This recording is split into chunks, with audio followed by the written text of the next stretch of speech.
नमस्कार, मैं हूं दशरथ प्रधान और आप देख रहे हैं छोटा नागपुर के साथ हमारे साथ केंद्र सदस्य उदय बंकिरा जी जुड़ रहे हैं, जिनसे हम जानने के प्रयास करेंगे। आखिर चुनाव में आप लोगों ने काफ़ी मेहनत किया, चुनाव के नतीजे चौंकाने वाले थे और आप लोगों के लिए भी चौंकाने वाले थे। पॉजिटिवली देखा जाए तो आप लोगों ने जिस तरह से लड़ा, बीते 2 साल में आप लोगों ने जो जिस तरह उभर के आया, जिस तरह भरोसा जताया, जनता भी उस तरह से भरोसा जताई और आप लोग को मत भी दी, वोट भी की। लेकिन कहीं न कहीं पीछे छूट गया और बहुत कम मार्जिन में जगह-जगह पे छूटे हैं। जैसे जयराम महतो की बात करें तो बहुत कम मार्जिन पे गोमिया विधानसभा में उन्होंने जो है, जो स्थापित 2 दल हैं, उनसे भी बहुत ज़्यादा वोटें ली कर सरायकेला विधानसभा की। यहाँ की लड़ाई बहुत ही ज़्यादा ख़ास है। ख़ास इसलिए भी है, ख़ास और बहुत चुनौतीपूर्ण भी है, क्योंकि यहाँ पे जो है मंत्री जी है, जो हमारे सीएम हैं चंपई सोरेन जी, उनका गढ़ है ये।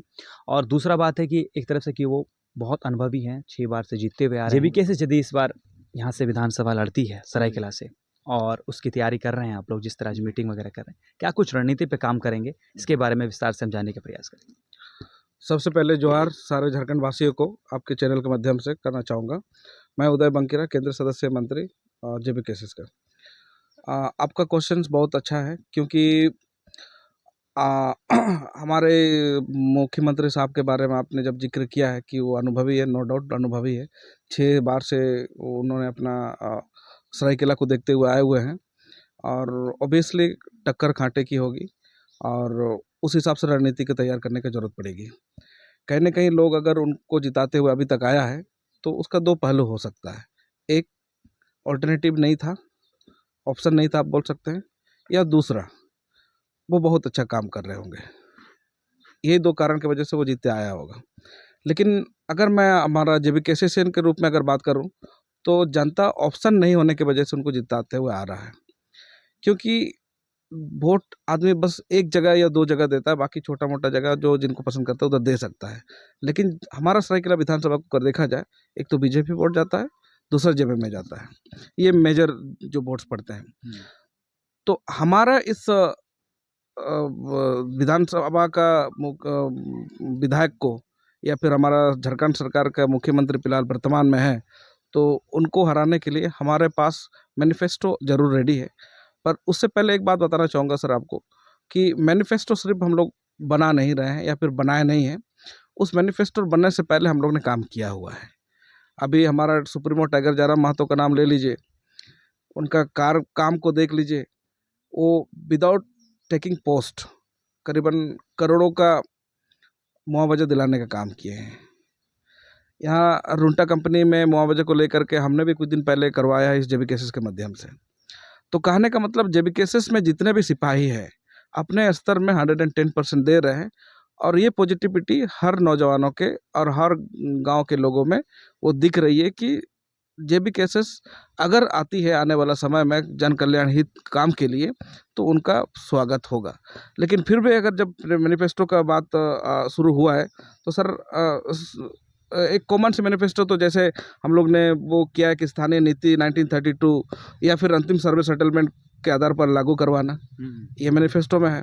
उसके बाद नियोजन नीति स्थानीय नीति के आधार पर लागू करवाना और दूसरा हमारा सरना कोड को लागू करवाने के लिए, और प्रदूषण के मानकों को कड़ाई से पालन करना। क्योंकि आप देख रहे हैं कि हमारे यहाँ एरिया में जितने भी कंपनीज है, क्रशर्स है, उनके वजह से जो डस्ट इफेक्टेड एरियाज़ है, रेडिएशन जितना भी करीबन मुझे लगता है कि 5-10 किलोमीटर एरिया में डस्ट रेडिएशन एरिया पकड़ती है। उस डस्ट रेडिएशन एरिया में आदमी तो छोड़िए, जानवर को भी जीना में मुश्किल हो रहा है। उसका कारण मैं बता रहा हूँ। अभी प्रदूषण मानक सही से इधर वो लोग जस्ट सही से देख नहीं रहे हैं। जो जिनको प्रोटेक्शन के लिए जिनको रखा गया है, वो उसको प्रोटेक्ट नहीं कर रहे हैं, जिसके वजह से क्रशर से उड़ने वाली डस्ट, कंपनी से उड़ने वाली डस्ट, जितने भी हरा भरा घास के ऊपर में जो है ना, वो डस्ट का चादर उड़ रही है। और वो डस्ट से उड़ी हुई चादर को, डस्ट से उड़ी हुई मतलब वो घास को ना बैल खा पाती है, बैल चर पाती है उसमें, ना कोई भेड़ बकरी। तो कहने का मतलब इंसान के साथ साथ जंगली जानवर और हमारे पालतू जानवर को भी क्षति इन लोग ने पहुंचाया है। तो इसीलिए हम लोग ने ये मैनिफेस्टो में प्रदूषण के मानकों को कड़ाई से पालन करवाना में एक रखे हुए हैं। और दूसरा अगर देखा जाए तो न्यूनतम वेतन मजदूरी योग्यता के अनुसार निर्धारित करवाना, जो कि बहुत इम्पोर्टेंट है, और ये मुझे लगता है कि हर पार्टी के लोगों को करना चाहिए। अगर ये चीज़ होता तो हम लोग को पलायन की स्थिति नहीं होता। नहीं, न्यूनतम मजदूरी जो है वो तो सरकार वो तो है, डिसाइडेड है। 352 रुपये से जो है skilled, semi skilled, high skilled category wise किया गया है। लेकिन वो आपको मालूम है तो आप बोल रहे हैं, लेकिन जो मजदूर है उसको नहीं ना मालूम है। कोई भी कंपनी में मजदूर किसके अंदर में कंपनी के अंदर में काम करता जरूर है, लेकिन वो कॉन्ट्रैक्टर अंदर एम्प्लॉय नहीं है तो कॉन्ट्रैक्टर के अंदर में काम करेगा।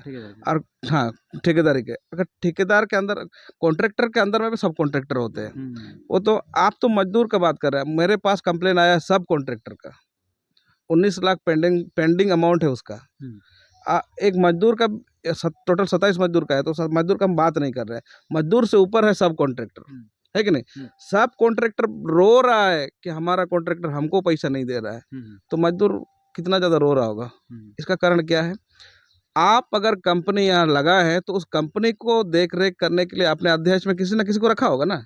आप सरकार में है, विधायकी आप चला रहे हैं, आप विधानसभा में बैठे हुए हैं और अभी के समय मुख्यमंत्री भी है, उतना तो आपको मालूम होगा ना। आपके ज़िले के अंदर में 1800 कंपनियां हैं, 75% का आरक्षण लागू करवाना है। क्या हर कंपनी के दरवाजे में जाकर के नॉक कर रहे हैं कि भाई 70% आपने पूरा किया कि नहीं किया? बाहर से आप जो लेके आ रहे हैं, क्या आपके अंदर में कॉन्ट्रैक्टर, सब कॉन्ट्रैक्टर और आप कॉन्ट्रैक्टर के अंदर में जितने वर्कर्स काम कर रहे हैं, क्या उन लोग को आप PF PSI का बेनिफिट दिला पा रहे हैं? कौन देखेगा? तो आप उसके लिए क्या है कि कंपनी के अंदर में अगर देखा जाए तो कॉन्ट्रैक्टर सेल होता है।